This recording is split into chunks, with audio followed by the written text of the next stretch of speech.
Bienvenue à tous et c'est parti pour l'analyse. Alors on se retrouve directement sur Bitcoin. Alors qu'est-ce qui se passe? Qu'est-ce qui se passe? Malheureusement, eh bien ça se passe pas bien. Pourquoi? Parce qu'actuellement on a encore une énième tentative de la part de Bitcoin de passer au-dessus des niveaux des 30 000. On peut le voir ici, 29 500 exactement. On peut voir qu'on échoue au niveau de ces bougies-là. Elles ont été ravalées, on n'a pas réussi à aller plus haut. Malheureusement, on l'a fait une fois, on a eu encore une tentative, sauf que non. Et on vient de faire un méchant M, hein, directement, hop, comme ça, qui nous envoie tout simplement dans le range qu'on s'était fixé ici. On était resté à peu près une vingtaine de jours. Donc voilà, actuellement, on est ici et on attend de voir pour la suite. On a des bougies en attente. On voit ce qui va se passer dans la journée, surtout au niveau de la clôture. Maintenant, les scénarios qu'on peut avoir et surtout, qu'est-ce qui s'est passé? Eh bien, tout d'abord, juste sur cette baisse-là, on a vu énormément, mais énormément de tokens, et en fait de coins, les altcoins ont pris très très très très très très très cher. On va voir ça juste après. Actuellement, la dominance de BTC, elle est totale, et il fait mal aux altcoins.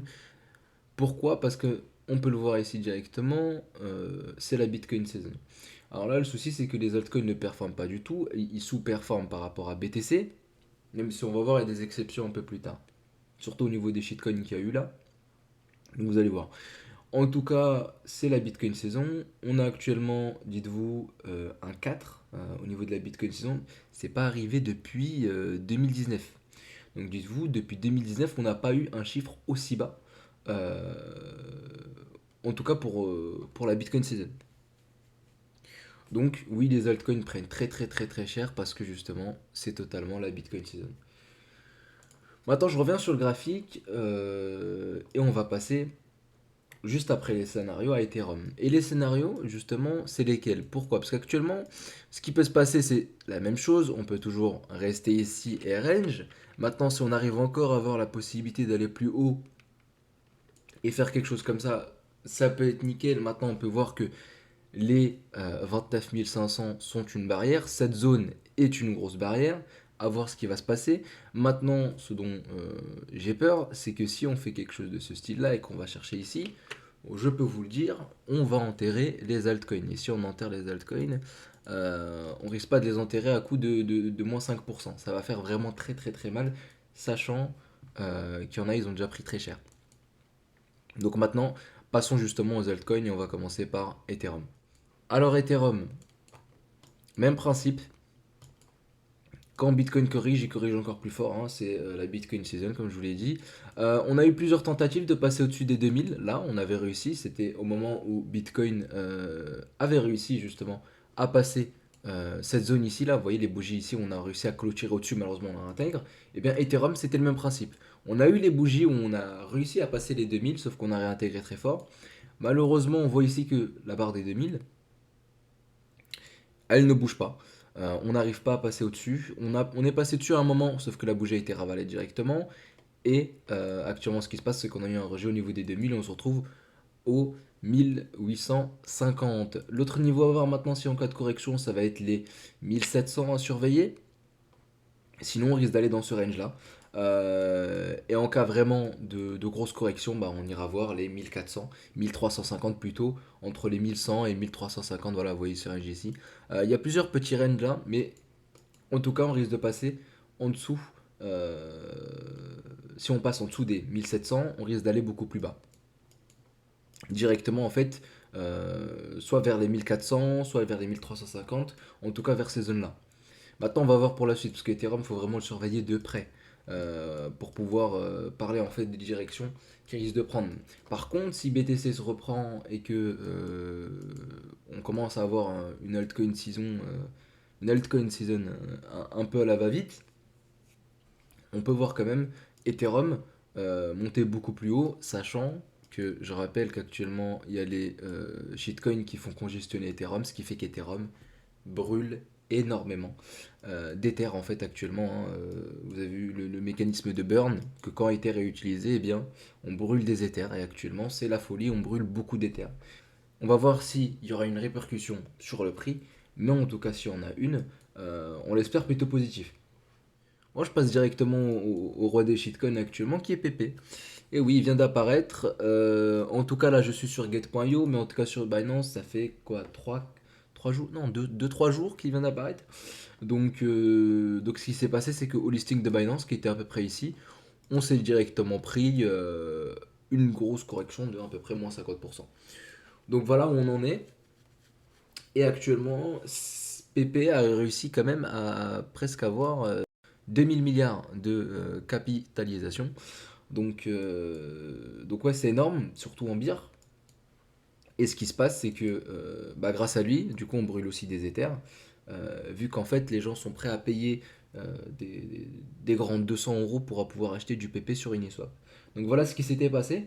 Maintenant, on a plein d'autres shitcoins du même style qui apparaissent, comme par exemple les Pogai. Bon, Pog, bah, il a pris très cher, c'est un shitcoin aussi. Même principe, hein, on se fait lister, c'est la folie, plus 1000%, grosse correction. Euh, Turbo aussi.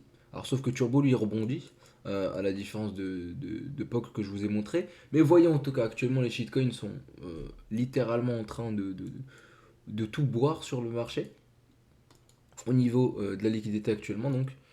Euh, donc voilà.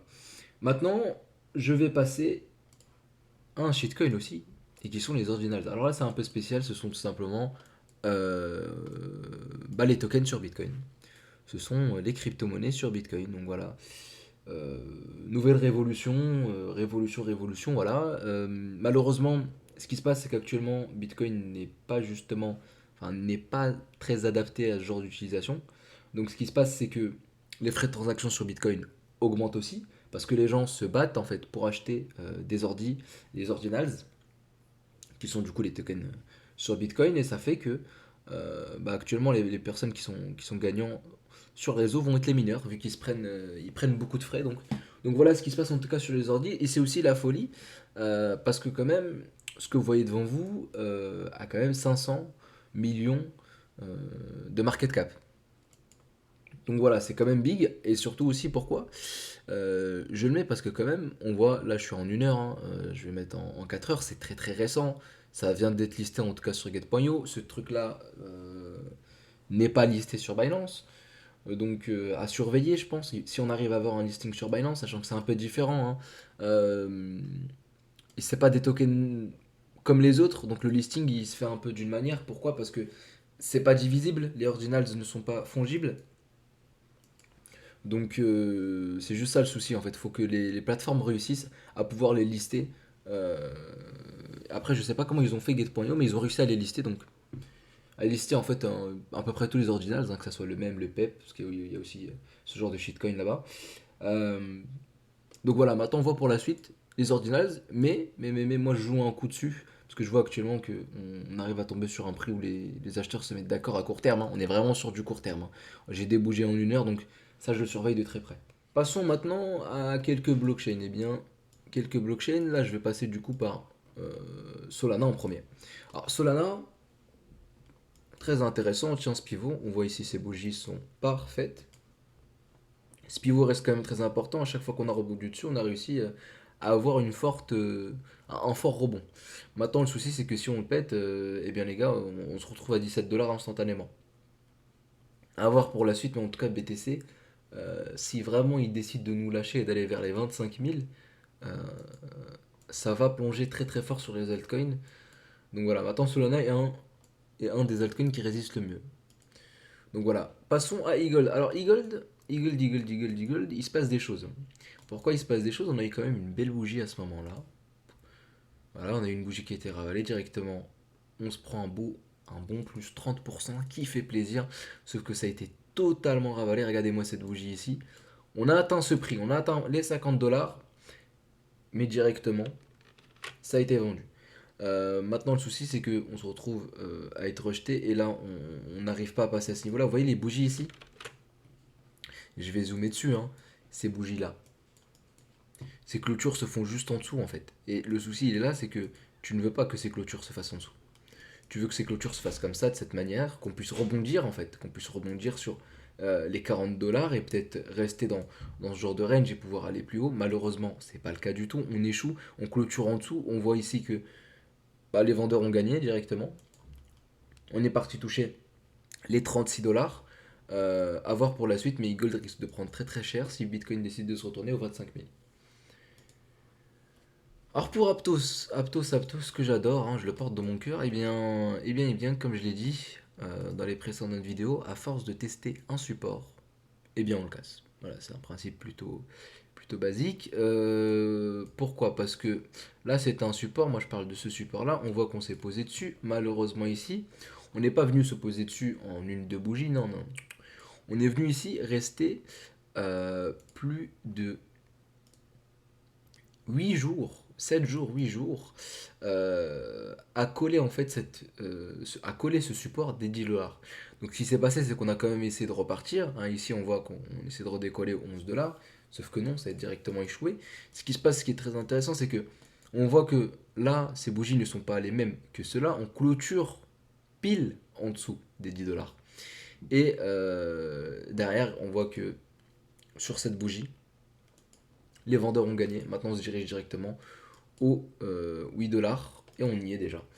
Donc, ce qui s'est passé, cette zone que j'avais mis là, on n'est pas encore exactement rentré dedans. On voit on flotte juste un peu au-dessus. Maintenant, dites-vous que si Bitcoin continue dans sa correction, eh bien, on risque de voir facilement les 7 $, hein. Maintenant, à voir si on arrive à aller plus bas. Mais en tout cas, plus bas, je vois cette zone des 5,50. Sinon, on risque d'aller juste aux 4 $. Voilà pour Aptos en tout cas. Maintenant, on va voir si on rebondit, sachant que ça c'est devenu une résistance, les 10 $. On va voir si on arrive à les passer assez simplement comme on l'a fait ici. On va voir pour la suite. Alors, Polkadot, j'ai pas grand chose à dire si ce n'est que. Il a fait un beau bull run, on est parti aux 50 $. Il y a eu les parachains. Pour ceux qui connaissent, eh bien, vous connaissez, c'était tout simplement des sortes de launchpad. Voilà, je vais vraiment simplifier, hein.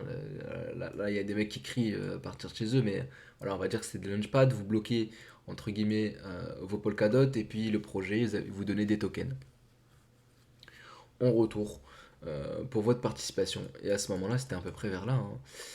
Le lancement des parachains, ça s'appelle. Donc voilà, c'était à peu près. En tout cas, c'était dans ces zones-là. Et c'était la folie. Maintenant, ça a énormément corrigé. Je sais qu'il y a des gros builders du côté de Polkadot, mais malheureusement, ou heureusement, si on veut en accumuler, si on est intéressé par ce projet, eh bien on se retrouve au prix d'entrée au moment où il a été à peu près listé sur Binance.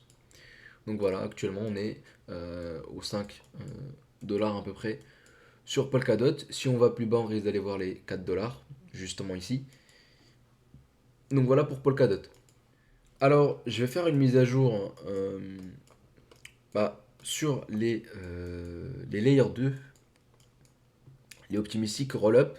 Alors, ce qui s'est passé, c'est que la dernière fois, dans la vidéo où j'ai fait l'analyse, sur Arbitrum, on se retrouvait ici. Ce qui était plutôt positif. Malheureusement, dès qu'on a cassé en fait ce support, comme sur Aptos, à force de tester un support, eh bien on le casse. Et là, on l'a cassé fortement. On l'a cassé tellement fort qu'on est sorti du range. C'était pas arrivé. Une fois, on n'avait pas encore eu de clôture en dessous du range. La première fois qu'on a une clôture au-dessus du range, à voir si on arrive à reprendre des niveaux. Mais là, ça a l'air pas bon, hein. Artistiquement parlant, c'est pas beau. C'est pas bon, c'est pas bon. Donc à voir pour la suite si on arrive à quand même s'installer au 1 $, si on peut accumuler pendant cette période. Maintenant, s'il y a une belle reprise des optimistiques roll-up, pourquoi pas? Pourquoi pas? Pourquoi pas? Je vais passer directement à son frère, qui est optimistique, qui est optimisme, voilà, hein, qui est optimisme. Alors optimisme, on avait une belle zone pivot ici, qui est à peu près même celle qui est comme celle de Solana en fait. Elle fait penser à celle de Solana. Malheureusement, clôture en dessous, hein. Vous voyez, on est venu, on l'a collé presque 4 jours de suite, hein. Et on a échoué directement. Donc on se retrouve au 1,70 actuellement, qui sont une zone dans laquelle on a rebondi juste avant d'aller faire un ATH. C'est aussi les bougies qui ont été ravalées au listing. Donc voilà, ça reste quand même une zone très importante. Donc ça, dites-vous que ça va être le premier stop. Et justement, ça montre que c'est le premier stop. On n'a pas eu encore des bougies qui se sont enfoncées plus bas. On voit que là, ça commence à s'arrêter. Maintenant, BTC va décider de la suite pour Optimism et Arbitrum. Alors, suis. Alors là, c'est encore les nouveaux tokens, hein, c'est une blockchain, etc. Hein. Il me fait du même style Captos, c'est des blockchains. Donc, maintenant, nouveau listing sur Binance. Bah, bravo à eux déjà, bravo à ceux qui ont pu avoir des tokens, des coins, pardon. Bravo à ceux qui ont pu avoir des coins. Euh, Vous avez pu faire un bon petit x10, x12, x13 si vous les avez eu en ticket. Maintenant, qu'est-ce qui se passe? Qu'est-ce qui se passe? Eh bien, lui a aussi fortement corrigé. Si je vais mettre en 1 heure pour avoir plus de détails parce que sinon c'est horrible à regarder.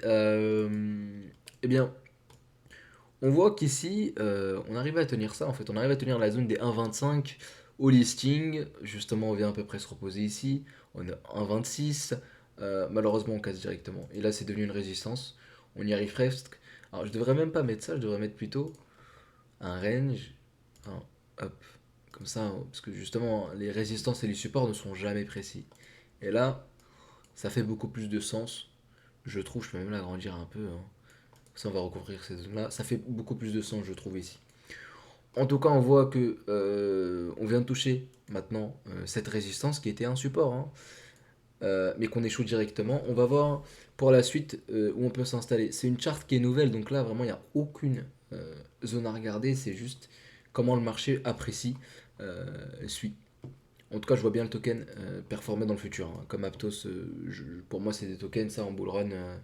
Ça me donne des vibes à la Avax Solana, donc voilà. On arrive déjà à la fin de cette vidéo. J'ai essayé de passer un maximum de tokens qui m'intéressaient et de coins, donc dites-moi si vous en avez, vous me les mettez en commentaire, je les analyse à la prochaine analyse. En tout cas, actuellement, le marché est intéressant. Il y a du mouvement. Ça, il n'y a pas à redire, hein, vraiment, ça bouge dans tous les sens. Je vais surveiller ça de près pour la suite, surtout les ordinals. Actuellement, je trouve que c'est pas mal. Euh, Il y a du bénéfice à faire dessus. Donc voilà, en tout cas pour cette vidéo, j'espère que ça vous aura quand même plu, un peu éclairé. Dites-moi si vous êtes d'accord sur certaines des analyses ou si vous avez des choses à redire. Je vous attends dans les commentaires et puis à la prochaine.